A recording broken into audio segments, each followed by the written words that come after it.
जी, ये question number 3 हम solve करते हैं, और इसमें हम फाइंड आउट करेंगे equilibrium level of income and multiplier. और थोड़ा सा मैंने इसको स्लाइटली चेंज किया है। ये किया है इसके अंदर कि जो आपके इन्वेस्टमेंट है, ठीक है, इसकी वैल्यू को मैंने चेंज किया है। तो ये यहाँ पे ये इन्वेस्टमेंट की वैल्यू मैंने चेंज करके 50 कर दी है, ठीक है। सोल्यूशन मैं आपके साथ शेयर कर रहा हूँ और एक्सप्लेन करता जाता हूँ। पर्पस इसका यह है कि सोल्यूशन तो एक बेस है, ताकि आपका रिव्यू हो जाए, क्विक रिव्यू हो जाए, और आप इन टर्म्स ऑफ नंबर्स उसको ज़्यादा इजीली सॉल्व कर सकें। देन जो पर्पस है हमारा वो ये है कि इसके बाद हम जनरलाइज्ड मॉडल करें। और जनरलाइज्ड मॉडल का जो मकसद है वो ये है कि आप उसके थ्रू मुख्तलिफ वेरिएबल्स को एनालाइज कर सकें कि उनका इम्पैक्ट क्या आता है क्रिकेट डिमांड पे, मल्टीप्लायर पे एंड आउटपुट पे। क्लियर है? तो मैं इसका सोल्यूशन अब आपके साथ शेयर करता हूँ। याद रखिएगा कि इन्वेस्टमेंट की वैल्यू हमने चेंज करके क्या कर दी है, 50। ठीक है।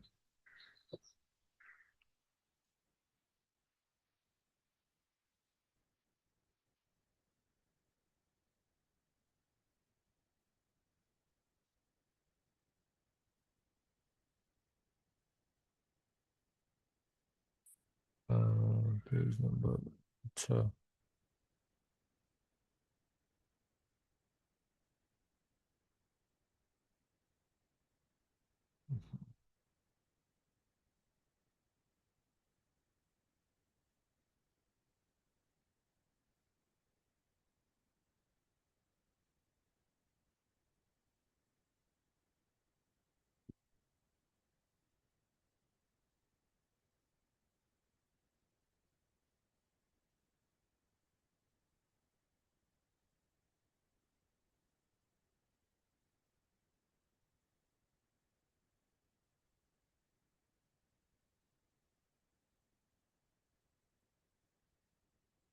ठीक है।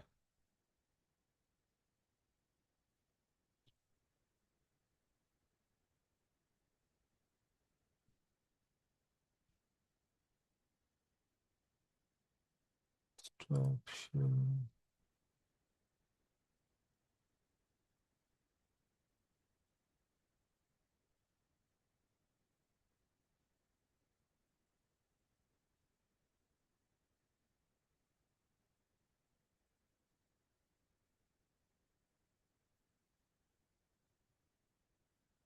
जी, ये शेयर हो रही है आपके साथ page number 1। Yes sir, sure हूँ। ठीक है। अच्छा, इसमें आप ये देखिए, कंजम्पशन फंक्शन वही क्वेश्चन नंबर 3 वाला है। 50 प्लस 0.8 y d।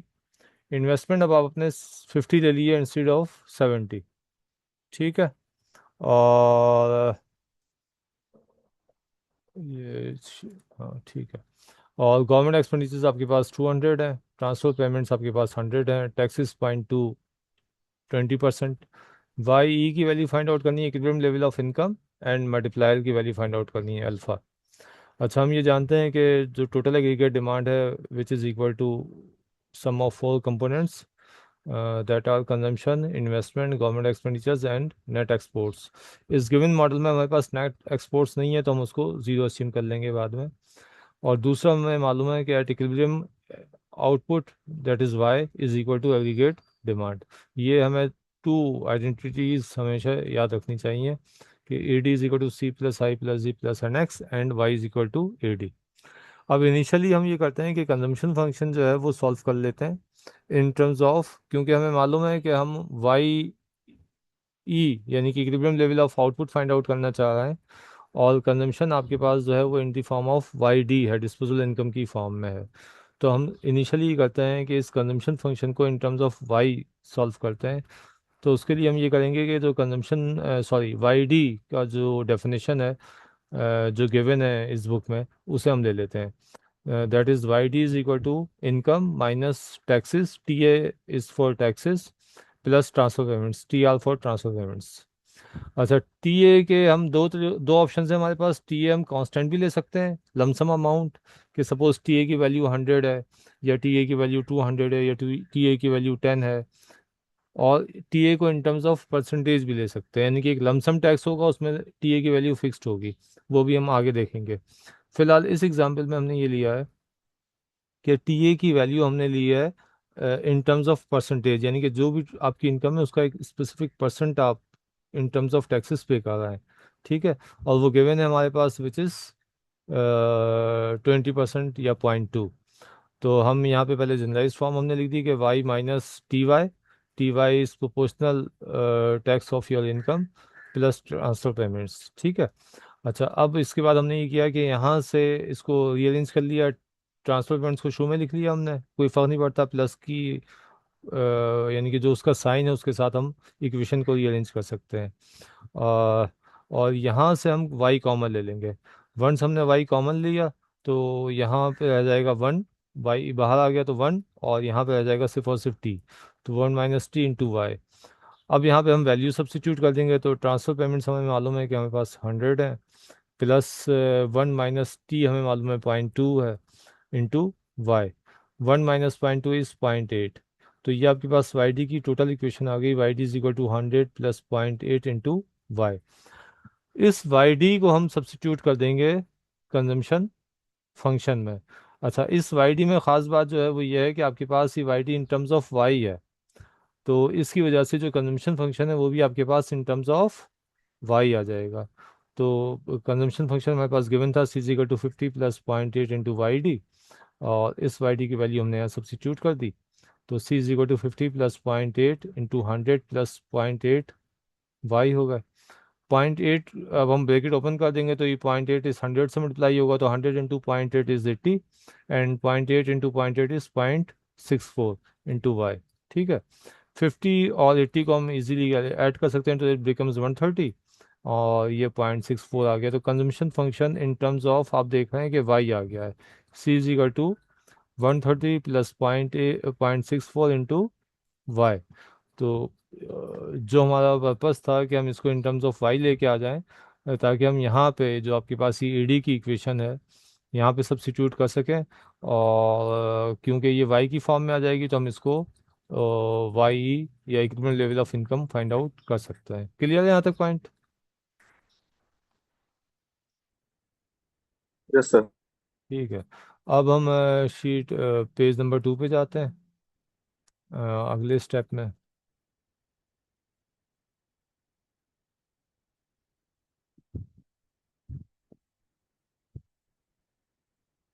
सॉरी, 3 आ गया।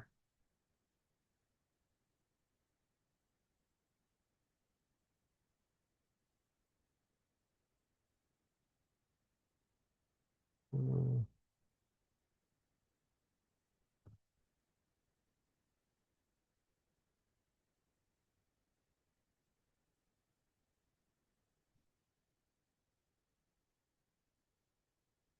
या अल्लाह खैर,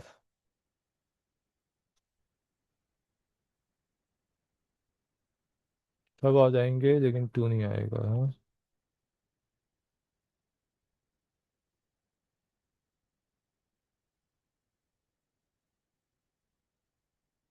ठीक है।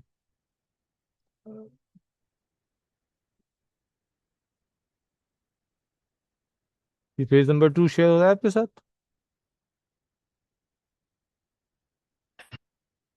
Yes sir. फाइन। अच्छा, अब यहाँ पे हम देख सकते हैं कि अगेन हमने वहीं से स्टार्ट किया है कि A D is equal to C plus I plus G plus N X, और ये वैल्यूज हमने सब्स्टिट्यूट कर दी। तो कंजम्पशन फंक्शन की वैल्यू आपके पास आ गई है, A D is equal to 130 plus 0.64 into Y. I हमने 50 लिया हुआ है, and G is equal to 200। अच्छा, एन एक्स की वैल्यू गिवन नहीं है तो implies that its value is zero. ये बात याद रखिएगा हमेशा एग्ज़ाम में भी, अगर कोई फंक्शन की, अगर किसी वेरिएबल की वैल्यू अगर गिवन नहीं है, वेरिएबल मौजूद नहीं है, तो इम्प्लाइज दैट कि उसकी वैल्यू ज़ीरो है। ठीक है। अब ये इजी हो गया है, हमारे पास जो कांस्टेंट नंबर्स थे उनको हमने ऐड कर लिया, यानी कि 130 प्लस 50 प्लस 200 को ऐड किया तो इट बिकम्स 380 हो गए, 0.64 एज इट इज़ आ गया। तो ये आपके पास आ गया एग्रीगेट डिमांड फंक्शन। इसे हम जो प्लेन है हमारा वाई वाला, वाई और एडी प्लेन पे हम इसको इजीली प्लॉट कर सकते हैं। कंजम्पशन फंक्शन को भी आप याद करें, वो भी आपके पास इन टर्म्स ऑफ वाई है। सिर्फ और सिर्फ जो फ़र्क है एडी फंक्शन में और कंजम्पशन फंक्शन में वो किस चीज़ का है, इंटरसेप्ट का। ठीक है, ये आप देख सकते हैं कि यहाँ पे आप देखें कि ये जो स्लोप है सेम है, लेकिन जो फ़र्क है वो इंटरसेप्ट का है। तो ये पोर्शन जो है आपके पास, ये वाला पोर्शन, ये कंजम्पशन फंक्शन का है। इस एडी में ये वाला पोर्शन कंजम्पशन फंक्शन का है। और बाकी जो है ये इन्वेस्टमेंट और गवर्नमेंट एक्सपेंडिचर्स की वैल्यू है। और इस कंजम्पशन फंक्शन को जब हम कंपेयर करेंगे एडी फंक्शन से, तो हम इजीली देख सकते हैं कि इनका स्लोप सेम है, विच इज़ 0.64, और इंटरसेप्ट का फ़र्क है। इसका मतलब है जब हम प्लॉट करेंगे एडी इस प्लेन पे, दिखा याद आपको याद तो होगा वैसे ही है। अगर हम इस प्लेन पे यहाँ पे हम ले लेते हैं एडी, और यहाँ पे एडी, और यहाँ पे अगर हम लेते हैं वाई,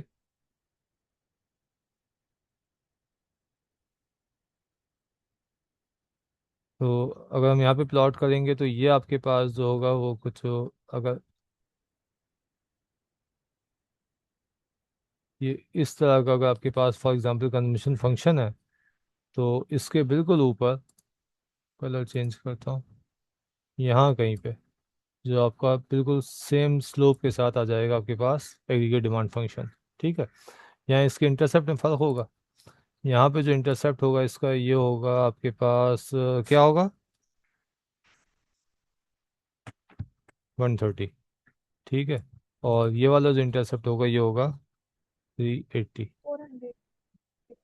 नहीं, ये हमने वैल्यूज चेंज कर दी है ना बुक से। तो अगर ये 70 होता तो 400 होता, यहाँ पे ये इसकी वैल्यू 380 है। तो मेरे ख्याल से क्लियर हो रहा होगा ये। ठीक है, और अगर हम यहाँ पे इसके साथ एक 45 डिग्री लाइन प्लॉट कर दें अंदाजे से, ये विजिबल हो रही है, तो ये 45 डिग्री लाइन है।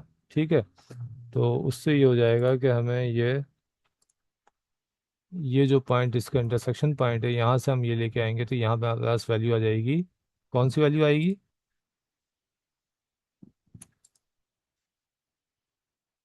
वाई ई की इक्विलिब्रियम लेवल ऑफ इनकम की वैल्यू आ जाएगी। ठीक है, तो ये मैंने रफ स्केच एक बना दिया है आपके लिए। वैसे तो हम ये क्लास में कर चुके हैं, क्विक रिव्यू एक। अच्छा, अब मजीद हमने ये एडी फंक्शन को हमने डिस्कस किया था। ठीक है, अब हम ये वाई की वैल्यू फाइंड आउट करने के लिए हम क्या करेंगे कि एडी और वाई, हमें पता है 45 डिग्री लाइन का मतलब ये है कि AD and Y both are same. तो जिस पॉइंट पे आउटपुट और डिमांड, एग्रीगेट डिमांड इक्वल हो जाएगा, तो हम कहेंगे कि हमारा इक्विलिब्रियम पॉइंट है। ठीक है, तो हमने ये आइडेंटिटी ले ली कि Y is equal to A D. लेके देखते हैं, तो ये आपके पास आ गया Y equal to A D. और ए डी फंक्शन की वैल्यू हमने सब्सिट्यूट कर दी यहाँ पे, 380 प्लस 0.64 वाई। ठीक है, वाई की वैल्यू फाइंड आउट करनी है तो हम इसको वाई के लिए सॉल्व कर लेंगे। तो ये वाई यहाँ से हम लेके इसको इस तरफ लेके आ जाएंगे, यहाँ पॉजिटिव साइन है तो इट बिकम्स -0.64। ठीक है, 380 एज इट इज़ यहाँ पे रह गया। यहाँ से वाई आपने कॉमन ले लिया तो 1 - 0.64 रहेगा इस साइड पे। 1 - 0.64 जब आपने किया तो ये आपके पास आ गए 0.36। ये 0.36 हमें वाई चाहिए, वाई के साथ यहाँ ये मल्टीप्लिकेशन की फॉर्म में है। हम इक्वल टू के दूसरी तरफ लेके जाएंगे तो ये डिवीजन की फॉर्म में आ जाएंगे। तो इट बिकम्स 1/0.36। 1/0.36 इज 2.778। और हमें ये मालूम है कि ये चीज़ क्या होती है, मल्टीप्लायर होती है। Multiply is 2.778। 2.778 को अगर हम 380 से मल्टीप्लाई करेंगे तो it becomes 1055.64, which is equilibrium level of income. यानी कि यहाँ पे जो वैल्यू आ रही है, ये वाली वैल्यू, ये वैल्यू क्या आ रही है आपके पास, 1055.64। ठीक है, और अगर हमसे पूछा जाए कि एग्रीगेट डिमांड कितनी है, तो अगेन एग्रीगेट डिमांड भी आपके पास जो होगी वो सेम होगी। ठीक है, यहाँ से अगर आप इसको यहाँ पे लेके आएंगे, यहाँ पे रीड करेंगे, ये थोड़ा सा इसको ऊपर बढ़ाते हैं। ये एग्रीगेट डिमांड की लाइन है, ठीक है। तो ये आपके पास आ गया। और अगेन इसकी वैल्यू भी कितनी होगी, सेम होगी 1055.64।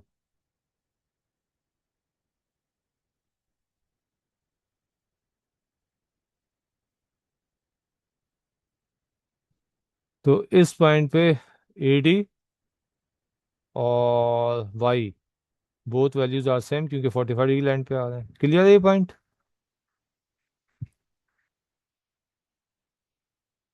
हेलो? ठीक है। अच्छा, अब जो पर्पस था हमारा वो ये था कि हम ये तो हमने इन टर्म्स ऑफ नंबर्स सॉल्व कर लिया, इजी है, कुछ मुश्किल नहीं है, ठीक है।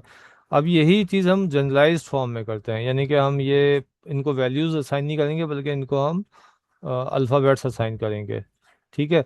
उसके थ्रू हम ये देख सकते हैं कि हमारा अल्फ़ा की वैल्यू यानी कि मल्टीप्लायर की वैल्यू किस पे डिपेंड कर रही है, और ये जो आउटपुट है, ये जो वैल्यू फाइंड आउट की हमने फाइनली, ये किस पे डिपेंड कर रही है, और उन फैक्टर्स का क्या इम्पैक्ट आएगा हमारे अगर हम इन टर्म्स ऑफ ग्राफ बात करें तो हमारे फंक्शंस पे क्या इम्पैक्ट आएगा, ठीक है। इसी तरह से ये जो एडी फंक्शन है, इसको भी हम देख सकते हैं कि यहाँ पे ये जो 380 है, बेसिकली ये क्या है, ये 0.64 जो है, ये किन पे डिपेंड कर रहा है। तो ये तमाम हमारे पास ज़्यादा एक कॉन्सेप्चुअली पिक्चर आ जाएगी, जो हमें पॉलिसीज़ बनाने में और उन्हें एनालाइज करने में हेल्प करेगी, ठीक है। तो अब हम उस तरफ चलते हैं।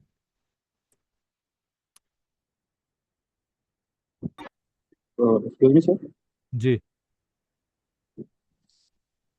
सर ये मुझे पूछना था कि अगर हम डायरेक्ट जैसे एमपीसी मल्टीस निकाल रहे हैं तो उसमें तो हम कंजम्पटिव वैल्यू ले सकते हैं ना, पूरा हमें सॉल्व करने की नीड तो नहीं है ना एडी। जी, दोबारा कहिएगा। सर मैं कह रहा हूँ कि मल्टीप्लायर को निकालने के लिए हम एमपीसी की वैल्यू को ले सकते हैं ना कंजम्पशन फंक्शन में से, हमें कंप्लीट एडी फंक्शन को तो सॉल्व करने की जरूरत नहीं है। नहीं, वो तो नहीं है, लेकिन डिपेंड करता है कि आपसे पूछा क्या जा रहा है, ठीक है। अगर आपसे सवालात हों ओके सर। एनालिटिकली, न्यूमेरिकल में पूछता हूँ वैसे, लेकिन क्योंकि पूरा ये कोर्स है हमारा, तो हमें इसको इस तरह से भी देखना चाहिए कि ये क्या शो कर रहा है।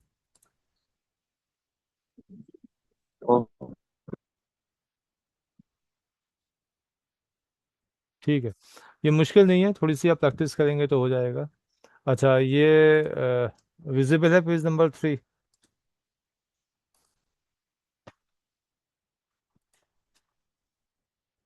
ठीक है। Yes sir. अच्छा, इसमें आप ये देखें कि अगेन जो मसला है वो यही है कि हमें Y and alpha find out करना है, और आपके पास जो फंक्शंस हैं वो आप देख लें बिल्कुल जनरलाइज्ड फॉर्म में है, यानी कि consumption is equal to C bar plus small C Y D. ये स्मॉल सी बेसिकली क्या चीज़ है, एम पी सी, ठीक है। और जो लास्ट एग्जाम्पल हमने ली है उसके अंदर इसकी वैल्यू कितनी थी, 0.8 इनिशियली। क्लियर है? अच्छा, अब फिर हमने कहा कि Y D is equal to Y minus taxes plus transfer payments. ये भी हम, यानी कि हमने अब इन टर्म्स ऑफ नंबर्स नहीं दिए, सिर्फ अल्फ़ाबेट्स या जनरलाइज फॉर्म में लिखा है। टी ए को हमने डिफाइन किया है T Y, small T Y, यानी कि ये इन टर्म्स ऑफ परसेंटेज है, और टी आर आपके पास कांस्टेंट है। जो ये बार लगा रहे हैं हम ऊपर, ये बार शो कर रहा है कि ये वैल्यूज़ कांस्टेंट है। ट्रांसफर पेमेंट्स भी कांस्टेंट है, G is equal to G bar, I is equal to I bar, ठीक है। ये मैंने जी बार 2 दफ़ा लिख दिया है। तो बार, तो ये बेसिकली क्या होना चाहिए था, एन एक्स होना चाहिए था, नेट एक्सपोर्ट्स यहाँ पे, ठीक है। तो इसको कर लेते हैं। तो ये बेसिकली है, इसको मैं 5 कर दूँ,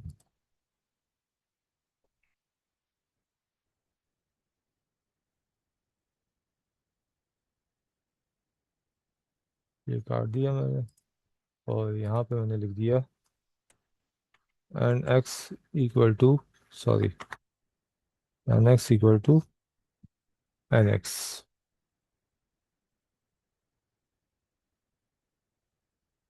ठीक हो गया? अच्छा, अब फिर इसके बाद हमने ये किया कि हमने Y and alpha find out करना है। Alpha is multiply, Y is equilibrium level of income, C equal to C bar plus C Y D. अब देखिए मैंने वाई डी को हाईलाइट किया हुआ है, अंडरलाइन किया हुआ है। उसकी वजह यही है कि अगेन हमें ये देखना है कि ये जो है वो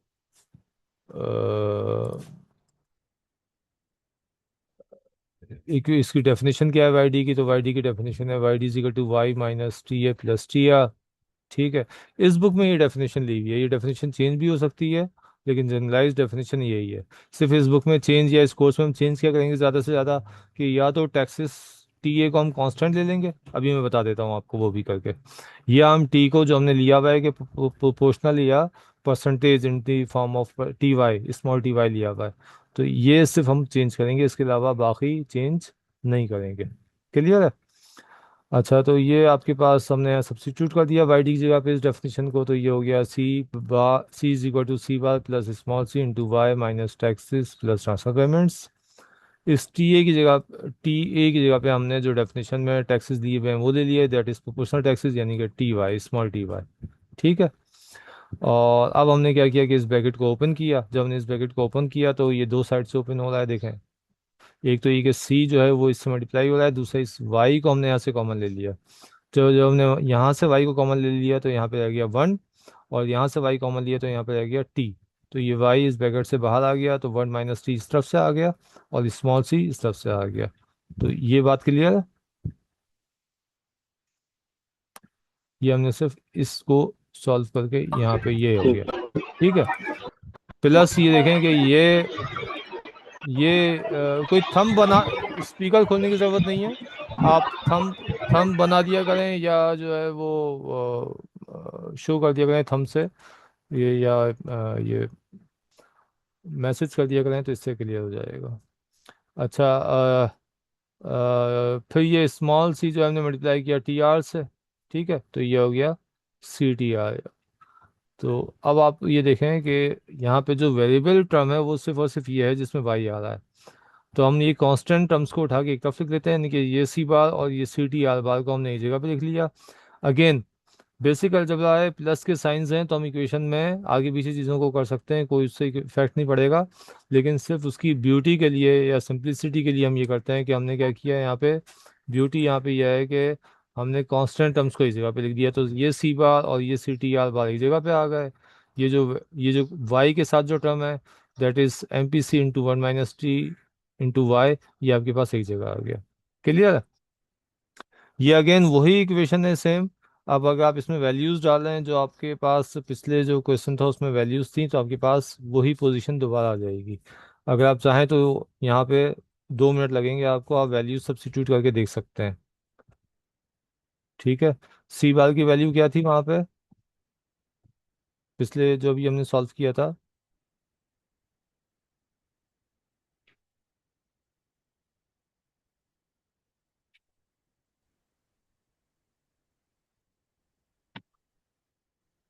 हेलो? सर आपने 70 वाले की जी, फिजिक्स की वैल्यू सी सी बार बार, से। सी बार कितना होगा, सिर्फ सी बार बताइए। सी बार 0.8। नहीं नहीं, बताता हूँ। ठीक है, जो कंजम्पशन फंक्शन था हमारे पास यहाँ पे बुक में जो दिया हुआ था, वो था आपके 50 था पास। सर, 50। जी, सी इज इक्वल टू, जी जी, sir C is equal to consumption था 50 zero. Plus, sorry, zero point 50 eight plus zero point plus eight zero into, point eight जी, इंटू वाई डी। ये फंक्शन था आपके पास। Yes sir. ठीक है। तो अगर आप इसको इसके साथ कंपेयर करें, तो आप इजीली बता सकते हैं कि सी बार, यानी कि ये वैल्यू जो है आपके पास, ये सी बार जीरो किसके पॉइंट एट बराबर है? 50 के बराबर है। ठीक है। और ये जो स्मॉल सी है ये बराबर है 0.8 के। ठीक है। और इसी तरह से बाकी वैल्यूज़ क्या थी वहाँ पे? एक क्या हो सर गया? टी आर 100 था। जी जी, सब लिख देते हैं हम। टी आर आपके पास जो था वो, टी आर इज 100, सॉरी, 100। और टी जो था आपके पास small T which is equal to 0.02, 20%. और आई आपके 0.2 पास, सॉरी आई था आपके पास 70, हमने 70 ले लिया था, ठीक है। और जी आपके पास आ गया था 200 शायद, या 100, 200, ठीक है। 200 सर 200। हाँ यही वैल्यूज थी आपके पास, ठीक है। तो अब यहाँ पे अगर हम सब्स्टिट्यूट करना चाहें इन वैल्यूज़ को, तो ये आपके पास क्या बन जाएगा,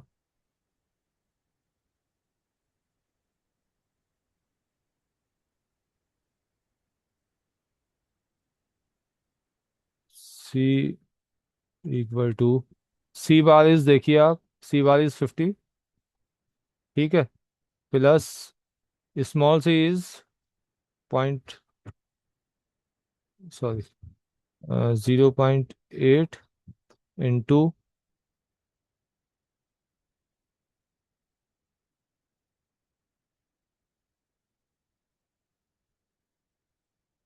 अच्छा इंटू ये आपके पास 100।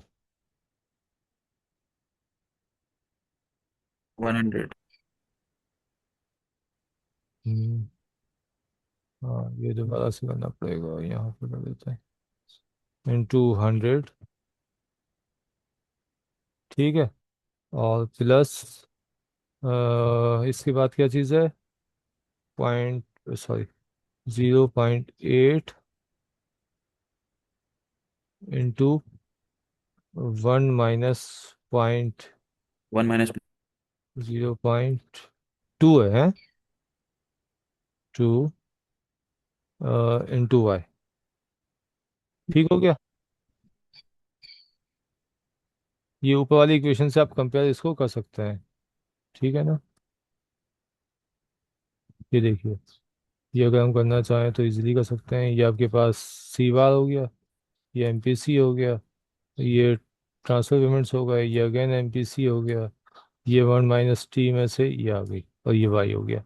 अब जरा इसको आप सॉल्व कीजिए, देखिए देखिए 50 को 0.8 इंटू 100 करेंगे तो ये 80 हो जाएंगे, ठीक है।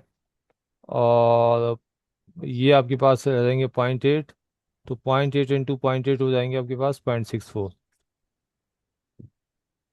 तो अगर आप चाहें तो इसको हम यहाँ पे कर सकते हैं।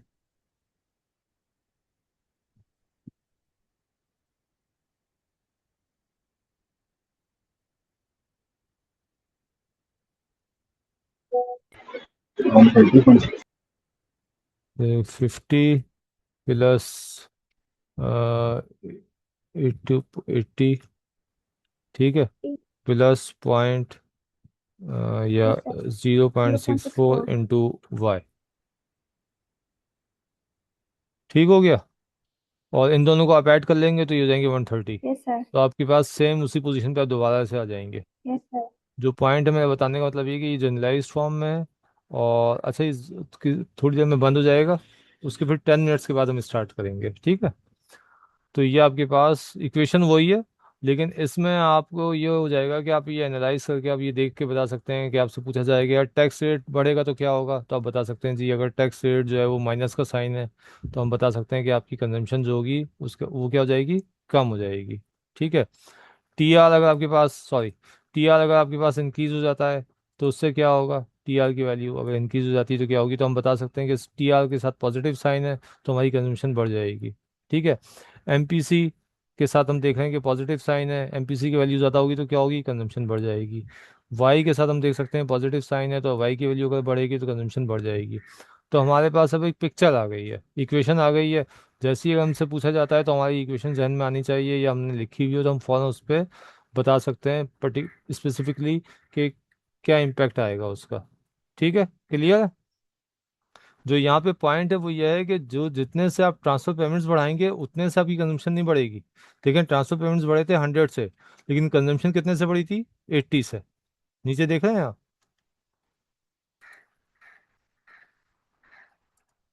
यस सर और सर टैक्स रेट बढ़ेगा तो हमारी कंजम्पशन कम माइनस का होगी, और अगर साइन, टैक्स रेट कम होगा तो कंजम्पशन बढ़ेगी। अब इसमें जो ओके, मैं पॉइंट माइनस का बताना साइन है, होगा तो कंजम्पशन बढ़ेगी। माइनस का साइन है तो कंजम्पशन कम होगी ना, यानी कि टैक्स रेट बढ़ेगा तो कंजम्पशन अच्छा बढ़ जाएगा। कम होगी। ठीक है, हाँ नेगेटिव का कंजम्पशन मतलब है कि कम हो इनवर्स जाएगा। इनवर्स रिलेशनशिप है। ठीक है। अभी जो बताना चाहा था वो ये बताना चाहा था कि देखें, आप ट्रांसफर पेमेंट्स तो आपके बढ़े थे 100 से, लेकिन कंजम्पशन आपकी 100 से नहीं बढ़ी, बल्कि कंजम्पशन बढ़ी है कितनी से, 80 से। वो किस पे डिपेंड कर रही है, एमपीसी पे। एमपीसी की वैल्यू 0.8 है तो ये 100 से बढ़ रही है। एमपीसी की वैल्यू अगर 0.9 हो जाएगी तो ये कितने से बढ़ेगी, 90 से। मेरी बात समझ रहे हैं आप? तो एमपीसी का इम्पैक्ट आएगा आपकी ट्रांसफर पेमेंट्स के थ्रू कंजम्पशन पे। हेलो। हाँ, आवाज आ गई। ठीक है। तो MPC is crucial. Transfer payments का इम्पैक्ट कंजम्पशन पे जो आ रहा है वो वाया एमपीसी आ रहा है। अच्छा, अब मैं इसके साथ आपके साथ अब पेज नंबर 4 भी शेयर करता हूँ कि 5 मिनट्स हैं तो ये हमारा काम हो जाएगा।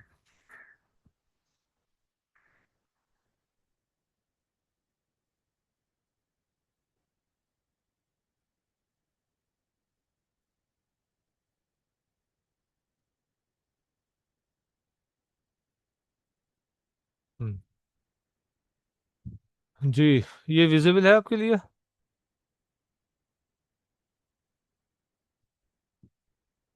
Yes, sir, it's visible. ठीक।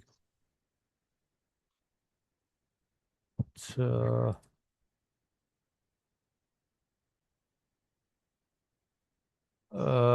अगेन हमने सिर्फ कंजम्पशन फंक्शन को पिछली उसमें डिस्कस किया था, अब हम आगे चल रहे हैं क्योंकि हमारा ऑब्जेक्टिव तो है वो है AD function Y and multiplier. ठीक है। तो एडी हमें मालूम है, ये D equal to C plus I plus G plus N X है। अब यहाँ पे जो पॉइंट है वो ये है कि आपके पास जो अदर वेरिएबल्स हैं वो तो आपके पास कांस्टेंट है, यानी कि आई bar G bar N X bar, ये मैंने इसलिए इसको ग्रीन से हाईलाइट किया है कि ये अमाउंट आपके पास कांस्टेंट है। जो आपके पास कंजम्पशन फंक्शन जो है ये क्रूशल है, तो इसलिए हमने इसको ये हाईलाइट किया हुआ है। पूरा कंजम्पशन फंक्शन हमने यहाँ पे सब्स्टिट्यूट कर दिया, that is C bar plus C T R bar plus C into one minus T into Y. Again हम ये करेंगे कि जो बार वाली टर्म्स है उनको एक तरफ, इनके जो कांस्टेंट है, बार का मतलब है कांस्टेंट वैल्यूज, ठीक है, उनको हम एक तरफ कर देंगे। सिर्फ वेरिएबल एक ही चीज है आपके पास, वाई। तो ये y को हम एक तरफ रखेंगे, जो y का कोफिशिएंट है, बाकी तमाम वेरिएबल्स को हम एक तरफ कर देंगे। तो c bar plus C T R bar plus I bar plus G bar plus N X bar, ये हमने ये सब एक जगह लिख लिए हैं, ये सारे बार वाले टर्म्स हैं। और इन सब बार वालों को हमने डिनोट कर दिया है किससे, a बार से। ठीक है।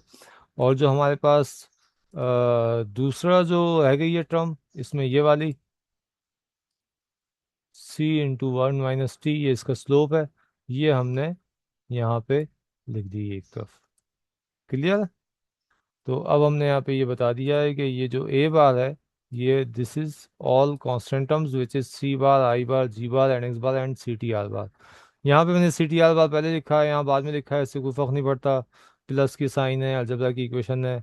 2 + 3 भी 5 होंगे और 3 + 2 भी 5 होंगे, तो एज सच आगे पीछे करने से कोई फर्क नहीं पड़ता इसको, अगर साइन सेम है। अच्छा, तो ये आपके पास एडी फंक्शन पूरा आ गया। एडी किसके बराबर है, अगर आप यहाँ से देखें तो ज़्यादा अच्छा है। अब आपको पता चल रहा है कि जो एडी कंपोनेंट है वो इन तमाम फैक्टर्स के ऊपर डिपेंड कर रहा है। ठीक है। अच्छा, इसकी इंपॉर्टेंस क्या है, इंपॉर्टेंस इसकी ये है कि अगर हम इसको प्लॉट करें यहाँ पे, जो हमने पिछली क्लास उसमें भी किया था, और हम यहाँ पे ये एडी फंक्शन अगर हम प्लॉट करते हैं, दिस इज एडी फंक्शन। ठीक है। तो अब हम ये ज़्यादा अच्छी तरह से बता सकते हैं कि यार ये किन फैक्टर्स पे डिपेंड कर रहा है यहाँ पे। ठीक है। तो किन फैक्टर्स पे डिपेंड कर रहा है ये, अब बहुत इजीली बता सकते हैं। सी बार, अब यहाँ पे मैं बार का निशान लगाना मुश्किल है टाइपिंग में, तो ये सी बार मैं बता रहा हूँ आपको। ठीक है। प्लस ये उसके बाद क्या है, सी टी आर है। अच्छा, ये तो सी है, सी टी आर हो गया, plus I plus G plus N X. ठीक है। तो अब हमें यहाँ पे क्लियर पता चल रहा है कि ये वो फैक्टर्स हैं जो इसके इंटरसेप्ट को चेंज करेंगे। और ये देखें आप, ये सारे साइन पॉजिटिव हैं। इसका मतलब है कि कोई भी फैक्टर अगर आपका इंक्रीज होगा तो ये लाइन आपकी ऊपर की जानिब शिफ्ट हो जाएगी।